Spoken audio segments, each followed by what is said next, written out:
Comment perdre du gras de manière efficace? Perdre du poids, c'est bien, mais dans l'optique de se rapprocher d'un corps sain, et surtout sans développer de troubles du comportement alimentaire, je conseille souvent d'y aller doucement sur la restriction calorique. Faire un déficit calorique extrême à travers un régime par exemple, en effet ça fait perdre du poids. Mais à quel prix? Quand tu perds du poids trop rapidement, tu perds aussi de la masse musculaire, ce qu'on cherche au contraire à éviter. Je te partage une étude de cas à travers l'accompagnement qu'on a fait avec Noah pendant 6 mois. Noah, il faisait au départ 101 kg pour 1m78 et il a choisi la musculation pour changer physiquement. Et au final, il a perdu 9 kg et 7 cm de tour de ventre. Mais il a aussi pris plus de 5 kg de muscle et il a totalement changé physiquement. La stratégie qu'on a utilisée a été de mettre en place une nutrition haute en protéines et en fibres pour maximiser la santé, mais aussi la satiété. Donc réduire la sensation de faim entre les repas, ainsi que d'améliorer le potentiel de développement musculaire. À 2250 calories par jour, en gardant une base minimale de lipides et une bonne quantité de glucides pour l'énergie et le plaisir.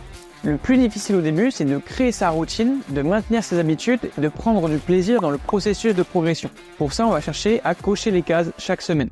Respecter au moins à 80% le plan alimentaire, faire ses séances d'entraînement et bien dormir.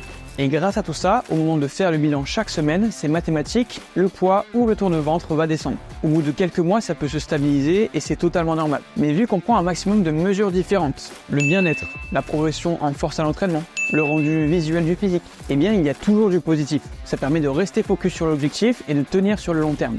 Alors qu'à l'inverse, si on est trop pressé, qu'on veut sauter les étapes ou alors qu'on fait un régime un peu trop restrictif, eh ben on se frustre, on se fatigue et on abandonne à la première difficulté. Choisir une approche plus flexible, avec une vision sur plusieurs mois, séparée en étapes progressives de petites victoires. C'est selon moi beaucoup plus sain et beaucoup plus efficace pour la majorité des personnes qui souhaitent perdre du gras. Alors oui, ça vend pas du rêve.